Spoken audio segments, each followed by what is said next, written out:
Single wing, came to the Conclave. I think you went back east too, didn't you? Been to Dallas a few times. Yes, went to Dallas, and he was a double wing coach and was going to switch to the single wing. And this is their first year doing the unbalanced spin series. Right? Yes, sir. I'd like to say good morning to everybody, and thank you for being here, especially to Bruce. I met Bruce at the single wing clinic back when I was we were running I formation, and then the second year I came, we were a double wing team, and I had read some of Jack Reed's material on single wing, and I always loved the single wing, but I could never get a coach to let me put it in. So this last year, Coach Greg and Brea allowed us to run the single wing, and so it was our first year. So I'd like to thank Bruce because, like all single wing coaches, they just make you feel like family. I mean, they share everything with you. There's, it's whatever they have is yours. Their years of experience, their tapes, DVDs. He made us feel welcome, even though I wasn't even a single wing coach. And the double wing family is very similar to that. Those double wing coaches, they're contrarian just like we are. There are not a lot of people running the double wing. So I think it helps make the coaches feel more like a family, and they're willing to share. I'd also like to take the time to thank my wife Tina, who coaches with me. She makes it possible for me to do a lot of the things that I do, so I'd like to say thank you. We are here today, our coaching staff is here today to tell you a little about the Brea Bengals in 2006. It was our first year putting in unbalanced single wing. The flavor is very much Dave Caesar, influenced by a few other coaches, and we'll talk about that in just a minute. Next. Got a little spinner action going there. So first year unbalanced single wing with the full spinner series. Go ahead. We were the junior Pee-wee Green Bengals. We had two teams, green and gold. Next. Brea Bengal coaches. I'd like to introduce Greg Martin, our head coach back there. Rob Lloyd, who's head coach, moved up to Pee-wee level. He was our offensive coordinator. Again, my wife, Coach Tina, helps me coach offensive line, tackling, and wherever else she's needed, and myself, Coach Dave. Thanks. First year installing the unbalanced single wing. Team goals. What were our goals? And we had a number of coaches' meetings to set up goals. I think that's important for success. Go ahead. This was something that Coach Greg felt very strongly about. We're not a Christian organization. We're Pop Warner, but Greg was our head coach, and he asked how the coaches felt about a team prayer. We never really had a team prayer on any of the teams that I played for before, but all the coaches agreed and said, yeah, we think that's a good idea. And Coach Greg would always lead us before every practice and before every game. And sometimes we had players that would want to step up and say, Coach, can I say a little something? Can I lead the team prayer? And some of these players were pretty good. And I think that was, without getting into religion or anything, I think that was one of our successes that helped make us a strong team. Okay. Having fun. Every coach says, well, it's not my job to have fun, it's my job to win. Winning is fun. I think the reason I like the unbalanced single wing so much is it's a fun offense. It fools people. There's a lot of power to it. There's a lot of reasons that it is fun, but we had a lot of fun with it, and we always planned for fun. You want to have fun, I think you got to plan for it. Coach Lloyd was the head of organizing all our games, and when he saw that the team needed to come together something, he would pick deer hunter. Tackle baseball was one of their favorite ones, and then I called it powerball, but I don't know the real name of it, but we'd get 3 guys in the middle defending the circle, and then 2 guys would try to come in and try to slam their footballs down in the middle there, and the other 3 guys in the middle would try to tackle them before they could put their ball in there. I call it power ball, but the kids loved it. Man, at the end of practice, as tired as they would be, as far as conditioning or something like that goes, it was good for tackle drill, and it was a good conditioning thing. But the kids don't know they're getting conditioned because they're having fun. Okay. Another goal of ours was, of course, we're not just teaching football. We're trying to learn life lessons. Respect is a big one. Sometimes we get players here that don't really understand the concept of respect, and as coaches, if we can instill a little of that in them, it's just as important as the X's and O's. Being a good teammate. What does being a good teammate mean? And John, that spoke first this morning, had a lot of good points there, and I learned a lot from him.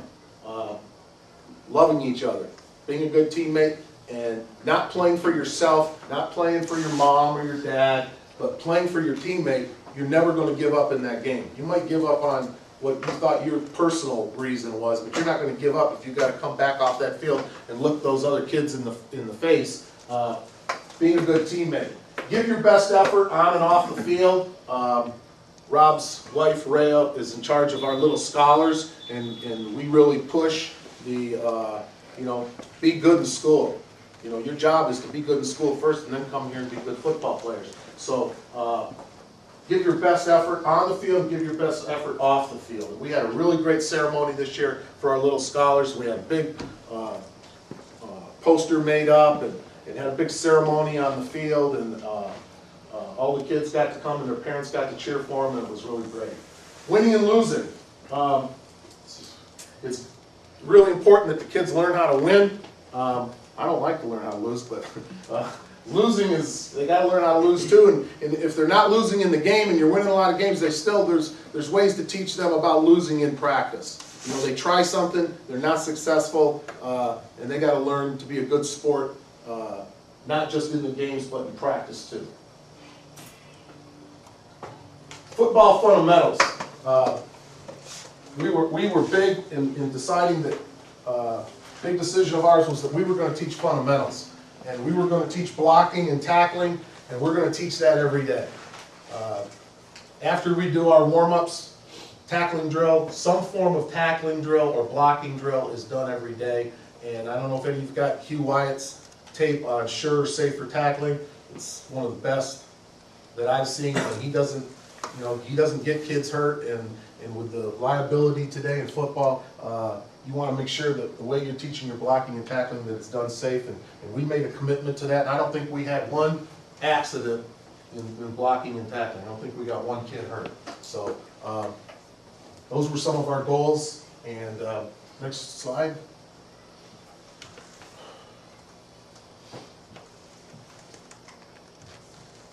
Some stats. Some about what our team was able to accomplish this year. First year running the single wing, we ended up being league champs, going 7-0. I think we surprised a lot of people. For the most part, I think we were the year before that. What did the 2 teams run in Brea? I don't even know that we ever talked about that. Just a T formation and I. T formation and I. I mean, a lot of teams out there running T formation and I and spread, and they didn't have a very successful year the year before, and then this year we came along, and I think we really surprised some people by not only just running single wing, but how we ran single wing. Okay. We did go to the Orange Bowl. We were finalists in the Orange Bowl. We weren't successful there, but we did make that, so that's going to be one of our goals again this year. We were invited to what they call the Best of the West tournament here. Tom's back there laughing because he came to watch us, because I think his nephew is one of the coaches on the team that we played from San Marcos. And we were fortunate enough to go down there and have a good game, and came away with a win, and it helped kind of ease that feeling of not being successful in the Orange Bowl. Next. Our offense scored over 197 points, averaging 28 points a game. So that's a stat. This is one I like. We had 18 players carry the rock. I really appreciated the fact that these 2 coaches saw the importance of not just letting our stars carry the ball, but when we would get the game in control, we had guards carrying the ball, we had our center carrying the ball. We gave everybody an opportunity to run either wedge or 16 power, or some simple play where they could just get the ball, direct snap, and off they went. Defense allowed 13 points all season long. That's 1.8 points per game. If you've got a defense that is only allowing that many points, you know, you can't help but win a bunch of games. Special teams. Special teams really didn't allow any touchdowns, but I talked Coach into letting us take out our starting kickoff coverage team, and they all went to the sidelines and grabbed a player that didn't play special teams and took them out on the field and showed them their position, and then walked off the field. For a while, we had 22 kids on the field, and everybody's wondering, what the hell are they doing? Well, we were ahead. They had that rule where you have a mercy rule, but somehow we made a mistake, and we went over the mercy rule, and Greg was all sweating it. And I said, Coach, don't worry about it. We'll make sure that we don't win by more than 28 points. And so we changed out our kickoff coverage team, and we intentionally allowed that other team to score a point, and they didn't know it, and they felt good about it. And I know Dave Caesar does that a lot. Dave Caesar always wins 28-6 or 32-6, and he says that's not a mistake. I do that on purpose. I want these kids to come away feeling good, and if they can score one touchdown against us, he thinks that's good sportsmanship, and I think there's a lot to be said about that. So we ended up doing that one time. We were not a stacked team, and some of you that play out here know that there are teams out there that are taking all older lighters and putting them all on one team, and they got all 11-year-olds playing against 9 and 10-year-olds, and it gives them a huge maturity advantage. We had 24 players on our team, and 12 of them was their first year playing football. So you guys that coach know that you get first-year players out there, there's a lot of coaching to do, versus a guy who's got 5 years experience and knows your system. So we were by no means a stacked team. We finished the season 11-1, went to the playoffs, had two really good teams, Santa Margarita and North Long Beach. We were successful against both those teams, and then our one loss, of course, was in the Orange Bowl there. One of our biggest success stories, is that we've got a lot of players that want to come back and play Brea football. I think that speaks volumes about our coaching staff, is that the kids had fun. Yeah, they won games, but even if they're not coming back and playing at our level, they're going to come back and play for Coach Rob. They're going to go play for other coaches. They want to come back and play football, so they must have had a good experience, and I think that's a good success for on here. Some reasons. What were some of the reasons that we were successful? All the coaches that were on our staff last year are positive coaches. PositiveCoachingAlliance.com, if you haven't been there, check it out. They call them double goal coaches. And all the coaches on our staff not only want to win football games, but they want to win football games and teach kids how to be good people. So it's not just win at all costs. I don't think we had a single coach on our team that's all he talked about was just winning. It's winning and building character at the same time. So positive coaching. John talked about that earlier, and so he had a good presentation on that. Unbalanced single wing. It's a proven offense. The shirts that we had on last night with from our symposium last year, 100 years. So it's been around a long time. Most coaches, the younger coaches today, have forgotten about it, and that's why there's only a few of us, and there's more guys running I formation because it's old and it's from the past, and it's a power running offense. And that was our philosophy last year, was we're all about power. And there are a lot of half spin and full spin, and we did run some full spin, but our main philosophy was when we were in doubt and coaches would be huddling and saying, what are we going to run? It's easy, power. Pick a power play and let's run. Deception. Wow, full spin series. I think that's what sold Greg when we first showed him a tape of youth teams running full spin and you couldn't see who had the ball. It just sucks you in. You go, wow, I want some of that. I want to be able to fake people out, and we've got linebackers going this way, linebackers going this way, and the three backs got the ball running the wedge. It's fun. It's a fun thing to coach, and the kids, I don't, maybe it's my imagination because we were so successful, but kids seem to enjoy playing single wing more than they ever did when I was coaching the I or that T formation or any of that other crap. So I think I'm in it for the long run here. Preparation. We really got prepared early. Maybe Rob and I, we think about this 365 days a year, and we're getting prepared, and we met with Greg early on in the season and had several coaches meetings, and it wasn't an accident that we just showed up and threw this stuff out and the kids learned it. The coaches were prepared, and when they show up at practice, Greg had his PowerPoint, or I'm sorry, his Word perfect schedule to hand out every practice, and we knew down to the 5 minutes what we were going to be doing as far as drills, and Tom was showing me his practice schedule, and here's another coach here, getting prepared. So that was a big reason for our success.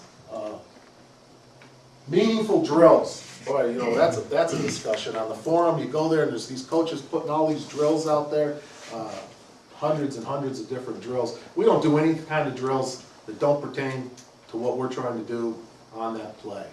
We did very few crazy football drills, no monkey rolls, no, I don't even know if we ran Oklahoma drill, did we? I don't remember us doing any of that stuff. We did run tackling drills every day, but we just didn't waste time doing anything that wasn't going to help us get better at running plays. So rather than running drills, we rep plays. Okay? We had coaches that would lead and be responsible. Greg gave us the responsibility, and Rob took the backs, and I coached the O-line, and we had the other coaches with their responsibility, and they all just did their job. And there wasn't anybody trying to fight over, who was going to do what. Everybody knew their job, and they did it. And I think that was a big one. The coaches, they all filled their role. Okay. A few mentors. These guys are probably real familiar to you. Caesar, I've heard Caesar's name from just about all the coaches here. He's a good mentor to have. Coach Jack Gregory over on the double wing side, all the stuff that I know and learned early about SAB, severe angle blocking, I learned from Jack. He's now changed over to SAB with TKO from Fish and JJ down there in Louisiana. If you haven't seen some of that, you ought to take a look at that. It's good stuff. Dr. Ward teaches severe angle blocking at his level. So if it works at the youth level, it works all the way up. Jack Reed, one of the first coaching books I ever read on the single wing.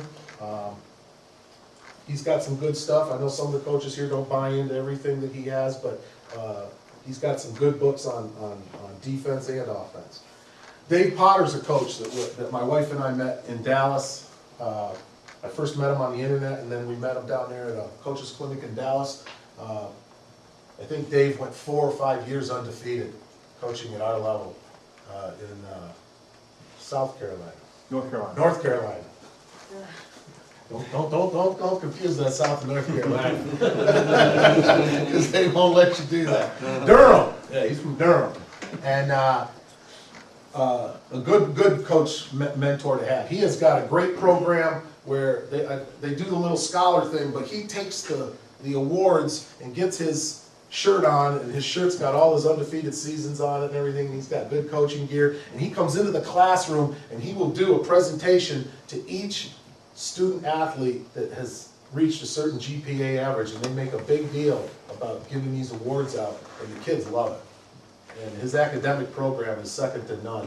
And if you ever get a chance to get on that, he posts on the single wing and the double wing forum. You guys have probably read about him, and his athletic program is outstanding. In Kalande, I like Kalande because he's all about power. He doesn't run single wing anymore, and when he did, it was balanced single wing, wasn't it, Tom? Yeah, with the beast, he's big on the beast, and he will pull the backside guard, the backside tackle. He makes jokes about pulling the team mom. If she'll come off the bench, he'll pull anybody. So I like Kalande's, and we're going to use his defensive philosophy, some of his defensive philosophy on 46 Gambler this year. Okay? But mentors, good to have. And then the Delphi Forum, going to conclaves and everything and only stealing from the best. So if any of you guys are on there and you've got good ideas, man, I'm stealing them. I don't think I've ever come up with a new idea on my own. I just find out what you guys are doing and what's working for you, and I make it work for me. So you don't need to be original. Saying six. You know, everybody talks about, you know, what is their core plays and what you believe in. And we stole that Saying six idea from Caesar, and we committed ourselves to it. And before we did anything else, man, we had power down. First thing we put in was wedge. Boy, we tried to put trap in. Maybe some of you had problems with it too. We didn't get trap to work too well for us this year, but we're committed to it. We're going to try to make it work again next year. Counter was a home run play for us several times. Sweep, everybody, you know, once they stop the 16 power, you got to be able to make them pay and sweep outside, and then sweep pass. And that was our Saying six. And we didn't even look at anything else. I mean, all the single wing plays that are out there, we wouldn't even look at them until we knew we had Saying six down. I don't know we had Saying six down before our first scrimmage. I don't know, we went into our first scrimmage, we might have had 3 plays down. By our second scrimmage, we might have had 4 plays down. I don't know, by our first game, I don't think we were ready to run 31 trap or sweep pass very well. But we showed up at that first scrimmage in that first game, and we shocked people. And we're going to talk a little about some of the other things we did. SAB and TKO. It saved time. All the time that you would normally spend teaching good God rules, you get them in their track and teach that 30 degree, and we were 30 degrees, not 45 yet. What's TKO stand for? Track and kick out. Track and kick out. Okay. And Coach Fish calls it TKO. I don't know if it was Fish or JJ that first gave it that label, but what it basically, what we did last year was we would get in our tracks, and if somebody was in your track and you were running down the field, that was the guy that you blocked. And you'll see some of our highlights in the video. We've got guys running down the field, and they're doing this, and there's nobody in their track, and they're just running down there having a good old time, not hitting anybody. Well, TKO, the guard will pull and get, not pull, but he'll step and get in his 30-degree track, and his landmark is the center's, after the center takes 1 or 2 steps, his landmark is his outside shoulder. When the tackle pulls, his landmark at 30 degrees is the outside shoulder of the guard. So you're starting to form this wall. The next tackle pulls, and then the tight end, and then the wing back is supposed to be at the end of the wall, and you end up getting a lot of double teams. It's not as many double teams that you might think that you'd get with God blocking, but it's a whole lot easier to coach. So at the youth level, if you're coaching the really young guys, I'm a big fan of SAB.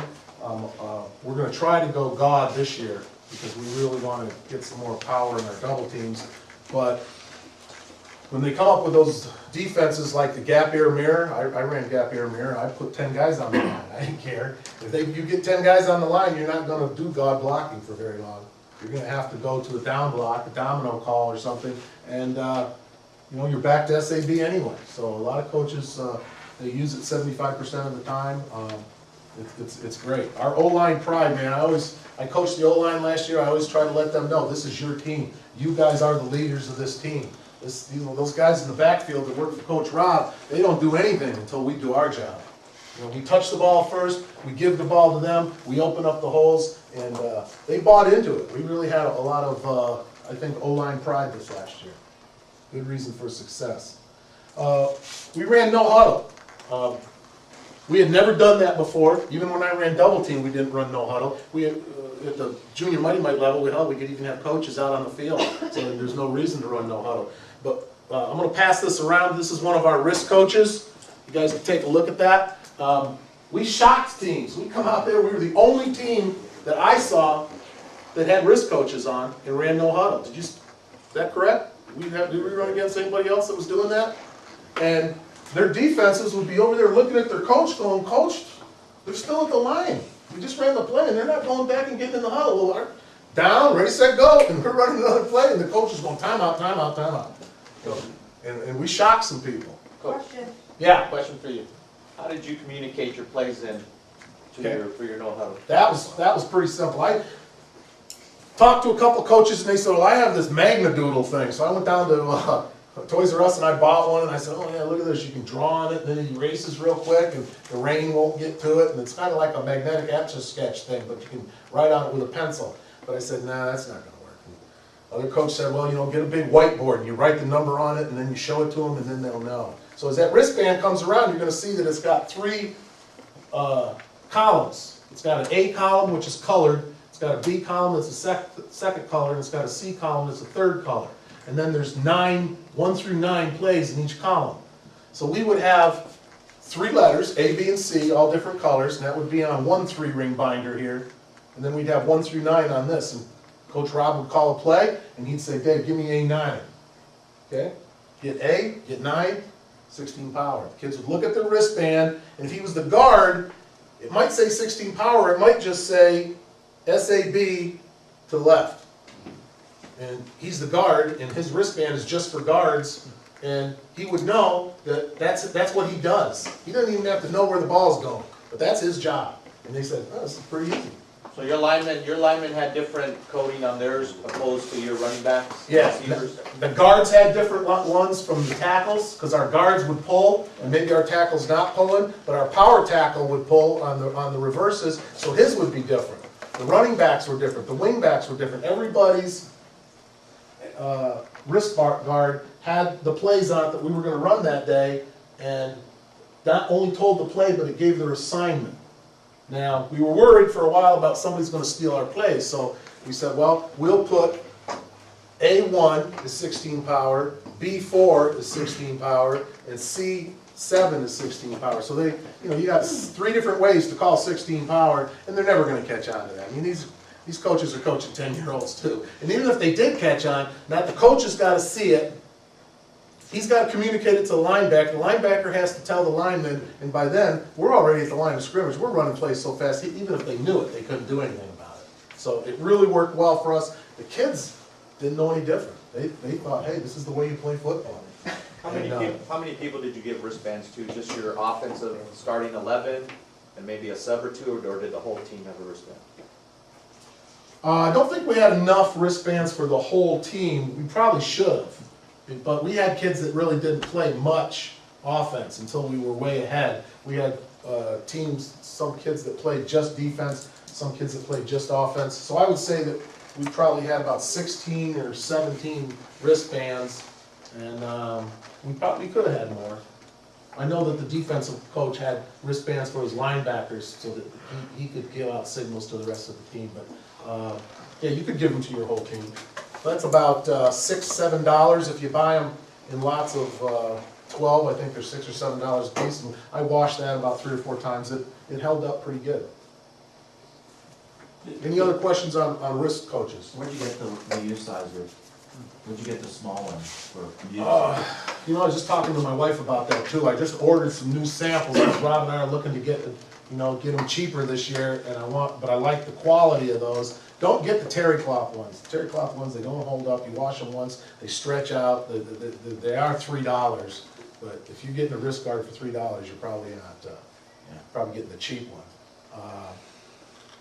Trying to think of the place. It was in New Jersey or somewhere. The guy gave me a deal on those Adams. Newman Adams. I think it's the same company. But Wasn't it on the message board? Did you put it on there?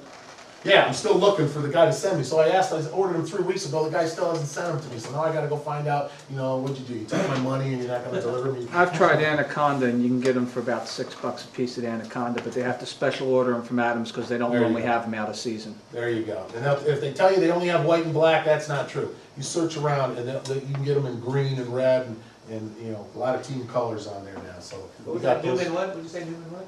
Newman or Adams, I think is the same company. I know East Bay has Nike ones that are different sizes too. East Bay. Yeah, we thought about getting, we could make the print bigger if we had the fold out ones 3, but you know what's going to happen with kids. If it's going to flop out, the kid's going to step on it, it's going to get ripped. Hey coach, my wristbands. So we kept trying to keep it simple. 27 plays. If you can't, at 10 years old, if you can't run your offense in 27 plays, coach, I think maybe your playbook's too big. Gotta shrink it down a little bit. Obviously, you collect them at the end of every game and hand them. Collect them at the end of every game. The big thing is give them to them in practice. Make sure they put them on in practice. Make sure they get used to going in practice. Because Coach Rob, when he calls plays, he would be calling out A7, B6, and he'd be doing that in practice. So they just got real used to just looking at it. And of course, every week we had a team mom that would type them up, and she would change what was A7 last week ain't going to be A7 this week. So if someone's scouting you, they think they know A7, they line up, they don't know A7. They don't know nothing. Coach, how'd you change your formations with that? You always said unbalanced. Oh, well, right? we were unbalanced right 99% of the time, but if Coach Rob wanted to go to an unbalanced left formation, it's the play. The play is the other formation, so we didn't do any shifting last year. I think a lot of coaches now are suggesting that your cadence come out and be ready, shift, down, ready, set, go. We might try that this year. I talked to a couple of guys about it, and it's a possibility we might go with something like that.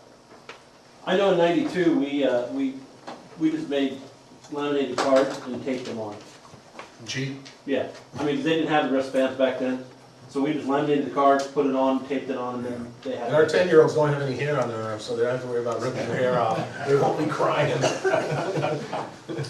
Okay, so I think that just really shocked. I think we're going to see some other people in our league doing that this year. They're going to see we went no huddle, they can go no huddle. They're going to see our wrist guards, they're going to do it. But we're trying to stay ahead of them. We're always trying to stay one step ahead. So. We did real player evals, and even though we did that, and I think we did a good job on it, I look back on it now and I say, boy, I wish I had taken this kid and put him over here, and I wish I had this kid on the line and played over here, and maybe we didn't have a tough enough kid at right end. I know Caesar is really, really big on this. I know Gregory is really, really big on this. If a coach, a youth coach, a new coach makes a mistake, a lot of times he gets stuck with the idea that he put a kid at guard, pulling guard, and he just doesn't ever want to change that. Maybe that was a bad decision. That kid shouldn't be playing pulling guard. Maybe he should be the 3-back, and the 3-back should be the pulling guard. And if you do your evals in the beginning and you do them right, before and after pads, because the old saying that the guy looked like a Tarzan, put pads on him, played like Jane. You got to do those evals before, because you got to start putting your plays in. You got to start running your offense in those 4 weeks, and you don't have pads on yet until the second week. You don't want to waste time, so you got to actually do two evals. Rep plays. Boy, oh boy, oh boy, that's a favorite saying of ours in Brea. It's like we don't know what to do. Hey, let's rep plays. Should we condition? Yeah, let's rep plays. Special teams? Yeah, we got to do special teams. Then let's rep some more plays. Time to go home? Let's rep some plays. So, I know Gregory, I think he's got a master's degree in youth conditioning. The guy knows all the muscles and the tendons and everything. He doesn't think that you can really do enough conditioning by repping plays. He's not a big believer in that, and he might be right. But we got Coach Greg, who's a big believer in conditioning, and Rob and I like to rep plays, so I think it's good to have that mixture of you got to do some conditioning. You have to. If you can do it in a fun way, that's great, but you can't just rep plays and expect those kids to be in the condition you want them to be in. So we might change a little of that this year. Here again, we stayed with our team philosophy. I don't think we ever got away from, and if we ever did get away from it, it was just for a couple of plays or something, but we always, when in doubt, power football. You don't know what to do, run 16 power.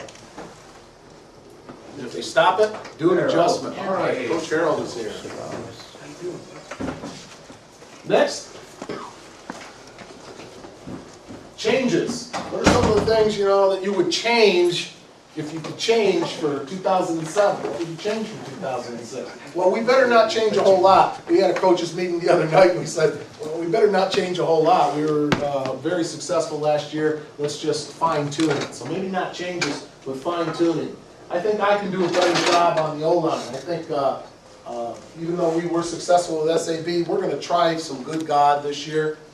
We're going to start off early teaching it, And SAB is gonna be our domino call. When we got 10 men in the box and we've gotta go to down blocking, the kids are still gonna understand, because, you know, if they're doing gap on down, if they're doing a gap block, they're down blocking, right? If they're doing a down block, they're coming down and double teaming with the lineman that's down from them.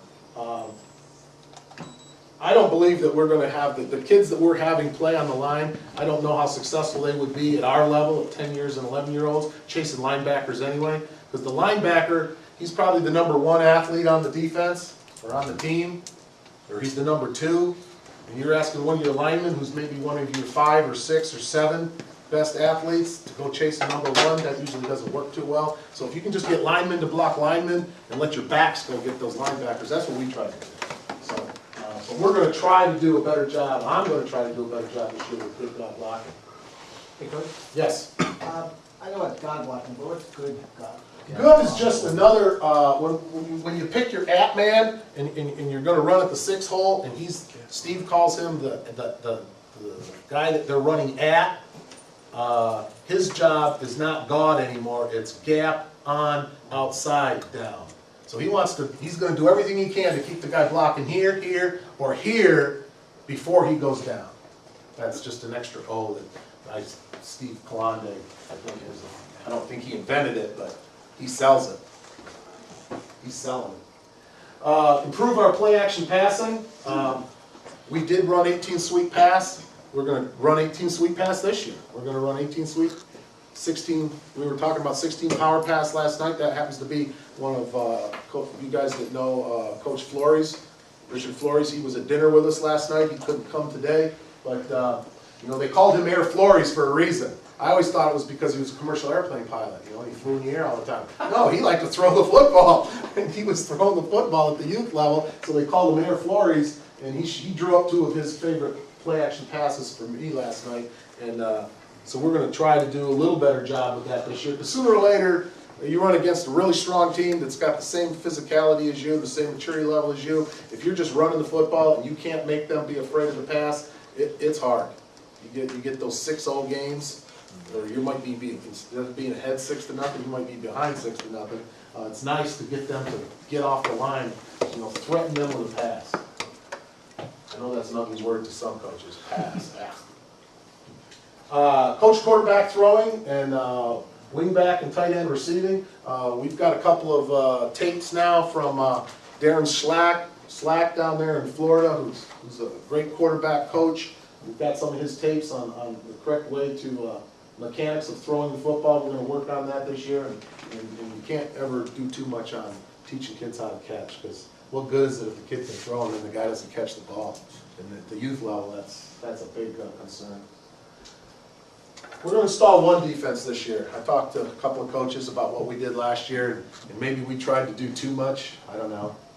But this year we're going to have one defense with different fronts, and we're going to try to hang our hat on the 46 Gambler this year. So that's going to be improvement, I think. Coach, what do you feel the need to change your defense? I mean, you gave up 1.8 points a game. The defensive coordinator that we had last year doesn't want to be the defensive coordinator this year. And our head coach is going to be the defensive coordinator this year. And I'm a big fan of pressuring people with that gap ear mirror. I think at our level, you can be really successful with that goal line defense anywhere on the field. Chris Austin went to Florida and won the whole thing. Pop Warner, he's the champ. He runs gap air mirror. He doesn't do it exactly like it's out of the book. He tweaks his outside linebackers. Instead of 7 techniques, I think they play 9 techniques, and smash that tight end in all the time. But yeah, that's a good question. Why change? But you know what? I was a double wing coach in one organization, went undefeated, and next year was running single wing. So change. Let's try something new. Maybe get better. You know? Yeah, we were good last year. I think we can get better. Work on spinner timing. You know, we were working on spinner timing in my backyard in what month was that? It was before the season started, and we were looking at those old black and white tapes. I don't know whose Whose tape is that? Coach Aldridge. Is it Aldridge? Yeah, you can go on the website there and watch those. I watch that for hours. You know, look at that guy spin, look at his footwork and all that. And so we're gonna try to get our spinner timing down a little better this year. Although we were good, I think we can get better. Mental conditioning, be comfortable. Look at one more, Coach. This is a saying that I don't know who came up with this. One of those coaches that I steal things from said, you know what, you got to get these kids comfortable being uncomfortable. You know, and they're hot and they're sweaty and they're complaining, and you go, good, you're uncomfortable? That's good. And they go, yeah, Coach, I'm uncomfortable. Oh, that's good. Because now you're going to get comfortable being uncomfortable. And then when you're in the game and you're uncomfortable, you're not going to start panicking about it. And I think that's mental conditioning. And Gregory's got some stuff where he runs that enduro drill. We didn't do that this last year, but I think we're going to try it this year. Give him some mental conditioning. Mistakes we avoided. Wasting time. That was a big one. There's a lot of different things that coaches can do, and they waste time. 30-minute warm-ups. I've coached on staffs where, boy, by the time we took roll, and the time we got done with our warm-ups, and the time the coaches got done spitting seeds and looking to see what we're going to do today, it was 30, 45 minutes. So wasted practice time. We got it down to about 8 minutes. Coach, 8, 7? No more than that. Dynamic warm-ups, too. Does everybody know dynamic warm-ups now? It's the new hot thing. USC, all these colleges now, they don't come out and stretch. That's the worst thing you can do is stretch a cold muscle. They get that dynamic warm-up first. They're doing a little running, a little butt kicking, different drills. All non-football related drills. Avoid them. Get rid of them. Waste time. This is a good one. Coaches' ego trips. Man, you get on the forum and all you hear about is coaches that did this and coaches that did that. We didn't have any of that. Coach Greg set the responsibilities early in the year, and it was always about the kids. What are you going to do at your coaching position that's going to help the kids? And we didn't have any coaches saying, well, I wish I could say this, and I wish we'd do this. And there was no fighting in our staff, and that helps a lot. Not wasting time, arguing. We avoided the giant playbook. I don't know what coach said it, but one smart coach told me, he said, if you got 10-year-olds, you should have 10 plays. If you got 13-year-olds, you can have 13 plays. If you want to have 14 plays, you got to throw one of those other ones out, and then you still got 13 plays. So that's hard to do. How are you only going to have 13 plays? There's 1,000 plays out there. I want to run them all. But yeah, you got to avoid that giant playbook because you only need 6, right? You only need 6 plays. Just be real good at running them. Coach John talked about De La Salle. De La Salle's got one of the smallest playbooks, don't you think, Coach, of any Division I program? They don't have a lot of plays. Yeah, but the ones they run, boy, they run them real well. Vague blocking assignments. I've been guilty of that in the past. When I first started coaching, it was just, hey, block somebody. Will you block somebody? Coach, who is it that I'm supposed to block? Just block somebody. That's why the play ain't running. It's not working. SAB is, well, I'm just blocking everybody that's in that track right there. And you're going 30 degrees and it's anybody that's right there. You're going to block him. So that's not just block somebody, that's block your assignment with a landmark. And that's why I think SAB is so successful. No vague blocking assignments. Too much scrimmaging. Boy, when we started winning last year, other coaches took notice, and they would come over and say things to our head coach like, what's wrong with you? How come you're not scrimmaging? How come you're not over there spending an hour beating the crap out of each other, having your D1 go against your O1, and we just don't do it, guys. You got to have some scrimmaging. The backs and the linemen need to see stuff in real time, but 20 minutes a week, I don't know if we scrimmaged more than 20 minutes a week. We were out there repping plays. And I think some people are going to be copying that this year. And stop wasting so much time repping plays. Or scrimmaging. Sumo drill. Here's some coaches demonstrating the sumo drill. So we do run some drills, but sumo drill, that's one of the ones our linemen really like. Spinner series, and we're going to get talking about the spinner series now. This is not really about X's and O's, as much as just, this is how we did it. in our spinner series, we're gonna get to the highlights here in just a little bit. It worked real well for us. But before we did spinner series, I said our philosophy was power.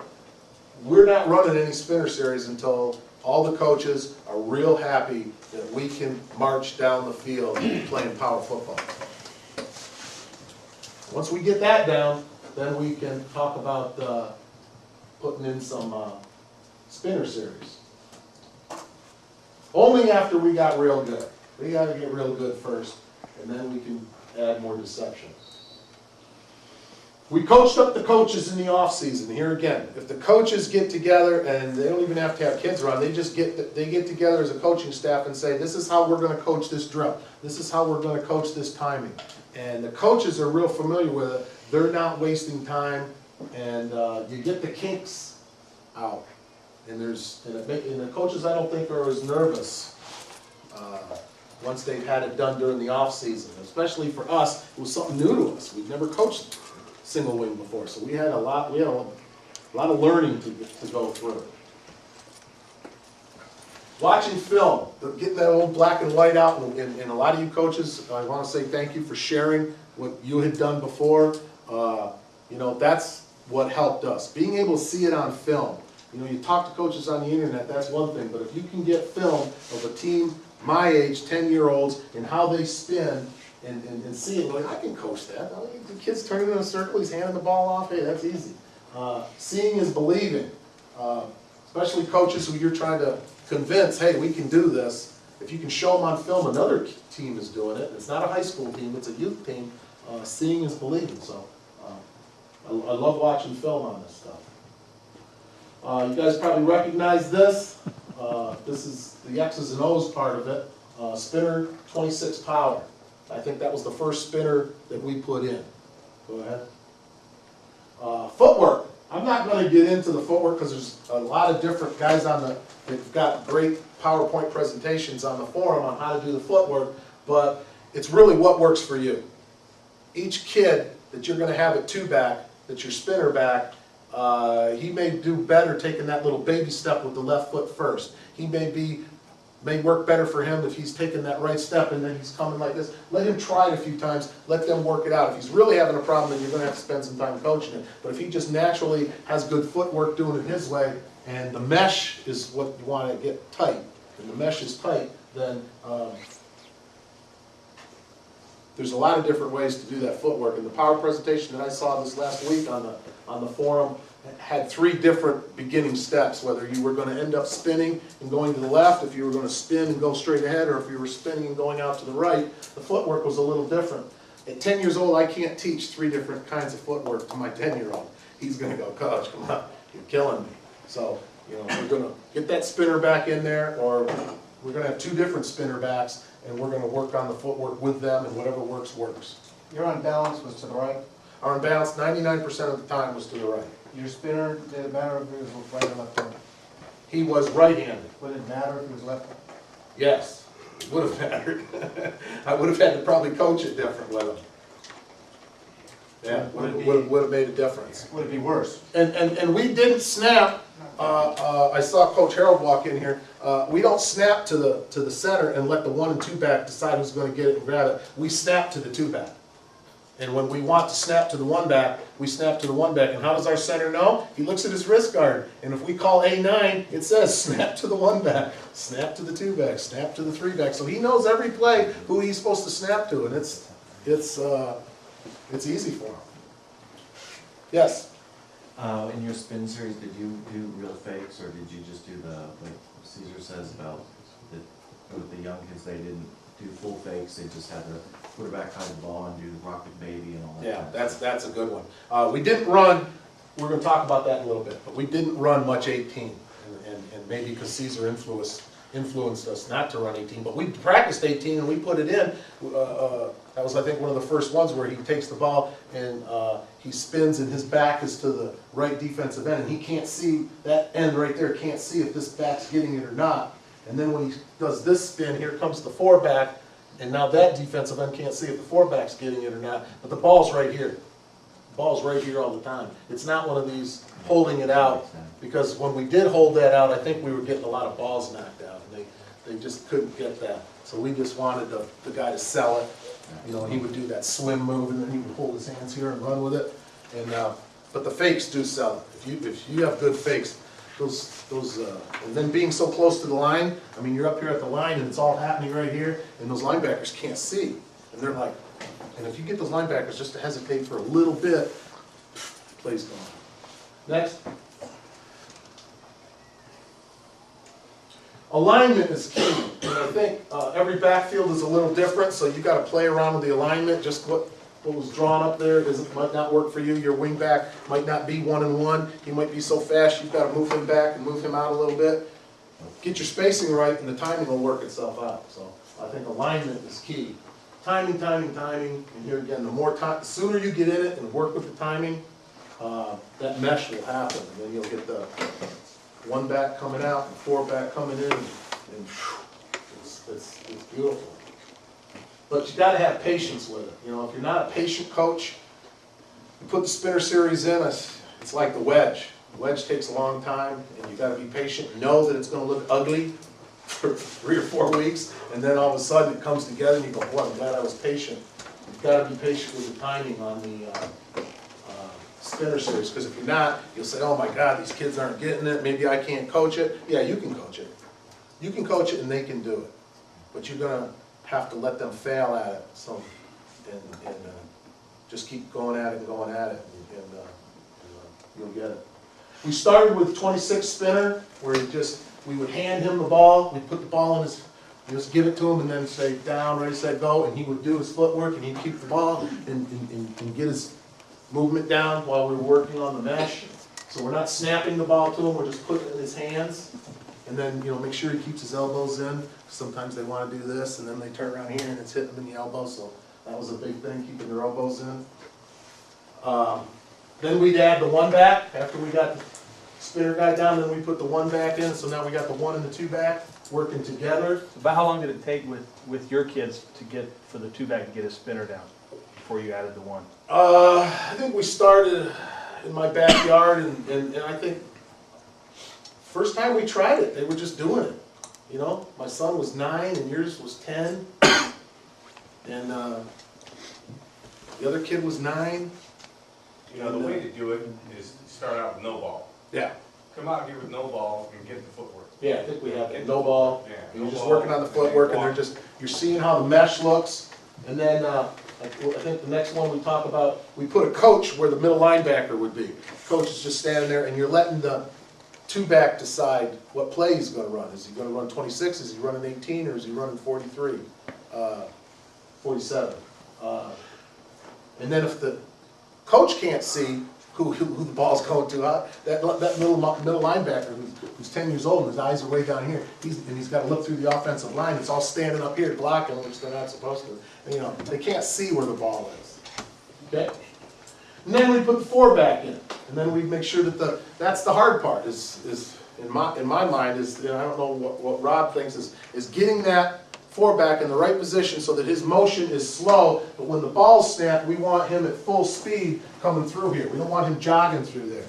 So where does he have to start where he can go in motion and then when the ball's snapped, be at full speed, so when he crosses behind the 2 back that he's like almost jet motion there. Hey, Coach. Yeah. What I did with my spinner is that I had my wing back about maybe a yard out of my tight end or split end that I hadn't tight. But as soon as the word set was said, he'd start taking 1, 2 steps, and then the ball would snap, and that's when he would take off, and the timing was just right, where all 3 of them just met right at the right time. There you go. And I've had coaches, like you said, I had coaches, my defensive coaches in practice, when practice I had my defensive coaches sitting where the safety and the middle linebacker was, and after we'd run it, they'd go to break and say, Tom, I don't know where that ball was at half the time. Yeah. So I couldn't That's see that that's ball. when you know you've got it right. Hey, was he in full speed? No, he would just take 1 or 2 steps. You know who ran it like that? Your 4 back, was it full Yeah. speed? No, in the motion? Yeah, and No, it was by just the like- time he meshed, was he full speed? No, he'd be like this, he'd be here like this, he'd say set, and then he'd take 1, 2, and then boom, then he'd take off. There you go. That was the Yeah. easy part. That was the easy part to do that. But what I'm saying is to get the kid in full speed. Whereas the T series where he's coming and he's coming and he meshes at full speed, he needs to be at full speed by the time you break that end in the corner on your 47. Don't get Rob started now, don't See get what him started. what I did is Man. I had him cut We'll one be of here my all like, day. the 5-hole instead of getting outside, because I'd kick out on the defensive end, and I'd have him cut right inside the defensive end. But I know what you're saying, to get Yeah, him well, outside. because by the time he came in motion and you did your spin, you wouldn't have time for your guard to pull to get the help. You know what I'm saying? When he's Right. coming in motion, you can't get your backside to give him a good There push. you go. Maybe cut it back. That's why inside. the timing. It's for each coach, and then this player, you take this 4-back out, and you put the other 4-back in. He's not as athletic, but he's a lot faster, and all of a sudden, he's doing a little bit different than the other 4-back. So he might line up in a different starting spot than your starting 4-back. So The case it's by just something case. you gotta work on. If you walk it, that's the big thing, is don't try coming out this and snapping to the guy and then say, okay, let's run this play.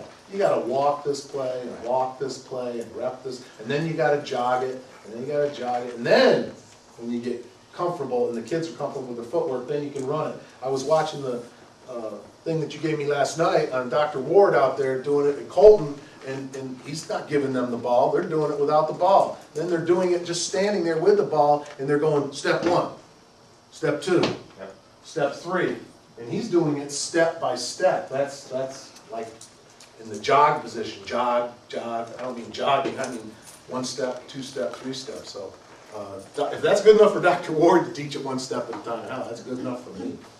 Okay? Then we put the ball in the 2-back's hands and have him call the play. There again, the coach at the middle linebacker position observes the footwork and ball handling. If he couldn't see who had the ball, then the defense didn't have to see who's got the ball.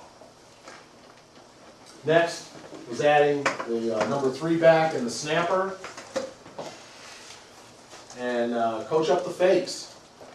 Good fakes is what makes this really sell, because if the 4-back's just coming through and he's doing this, there's no fake, that's, no linebacker's going to follow that. But if you've run that 47 a couple of times and he's like this, and his eyes have got to look at the defense, because isn't that what a runner does? After he fakes, where's his eyes? If he's doing this, right away the linebacker knows he doesn't have the ball. But if he's doing this, and he's looking for that guy to come tackle him, a lot of times he'd get tackled. He didn't have the ball, but somebody's tackling him. So we always told him, hey, that's a great fake if you're getting tackled without the ball. You're doing your job. Spinner 32, huge play for us. Then it doesn't matter. You're running 32 and you're snapping directly to the 3-back, and those mesh guys, those 2-back and 1-back and 4-back, they could be falling all over each other. Who cares? They don't have the ball, and that really makes the defense crazy, because they're back there doing all this, and we're tackling every one of them, and none of them have the ball. 3-back's got the ball. Okay, excellent. 47 sweep. That worked for us a little bit. I don't think we had some problems with timing on 47. And I think it was all on the starting position. Where was his starting position to do what you said, to get those first few steps? And when we were a double wing team and we were running rip superpower right, it was always, where does the wingback have to jog to? So when the quarterback takes the ball and pitches it out, where is he going to be when he gets that pitch? And it's the same thing on the handoff for the 4-back. Where does he have to start to be at that mesh when he's supposed to be there? So we're going to work on that issue.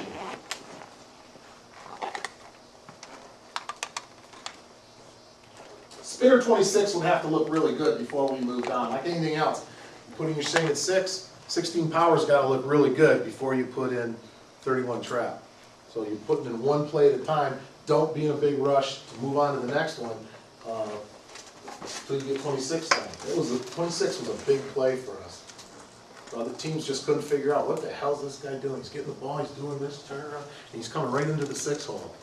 And all the pulling linemen had a chance to get there. The kick out but back had a chance to do his job, and there were some huge holes there for us. Great play. Spinner 18 was installed the same way we installed 26. Rep, rep, rep. We just didn't call that play. It was there, we just didn't use it. Spinner 47, here again, I'll be the first to admit, I think it was a timer playing coaching problem that we are going to work on it. We're going to fix it, because I think that's a huge play. We're going to work on it for this season. Spinner 32 wedge. Well, it's just fun to watch. You know, the camera doesn't know where the ball is, the refs don't know where the ball is. Here's some slogans that other coaches have sent me. Do your job, that's a big one. I like telling kids, do your job. If all 11 kids are doing their job, whether it's offense or defense, you're gonna be tough. This is David LaSalle right here, Catholic High School, unleash hell. That's on their t-shirts, so that's a cool one. Went to the Orange Bowl last year, watched Division I play Division I, the 2 Division I finalists, and their crowd had on all over their shirts, want some, get some. That was a t-shirt one. I like that one, old double wing, wedge or die. That's a good one. Okay, next. No intensity, no victory. If you know intensity, you know victory. This is Dave Potter from Carolina. It's hard to play for us. It's even harder to play for us. Okay, next. Wounds heal, blood will fade, pride lasts forever. Brea football, ready or not, you're not. We came up against a lot of teams, they weren't ready for us. Some team builders, 2 kinds of pain. Coach John talked about this, the pain of discipline, but the pain of regret, that's a lot worse. And this is in that book that he talked about, Season for Life. Coach asks, what's our job? Players say, to love us. Coach asks again, what's your job, players? To love each other. If they play with love for each other, you're going to have a strong team.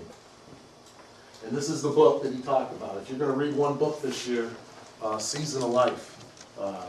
You think it's about, starts out to be about a football book, and then it turns out to really be how do you build a boy into a man, and it's building men for others. And his whole purpose of his life is not to serve himself, but to be able to serve others. And well, once you start reading it, you can't put it down. It's got some good football stuff in it, but it's got a lot of good life lessons in it. Here's a scrapbook, some of our players and our son. Here's Coach Rob and Ray's son right here, our 2-back. Here's Coach Greg's son, played defense and some 2-back for us. There's Jake and Chance, my son and his best friend. Coach Tina down there. This is after we had won our first playoff game. We went in against Santa Margarita, and everybody was saying, that we weren't going to be able to stand against a team that strong, and they had all the, great players and everything. Well, we stood against them all right and beat them 6-0. Here's Coach Rob celebrating. There's Ray on the phone talking to somebody. Yeah, we practice without pads. We get down in the mud. We have fun. Here's Coach Greg's team when he was in high school.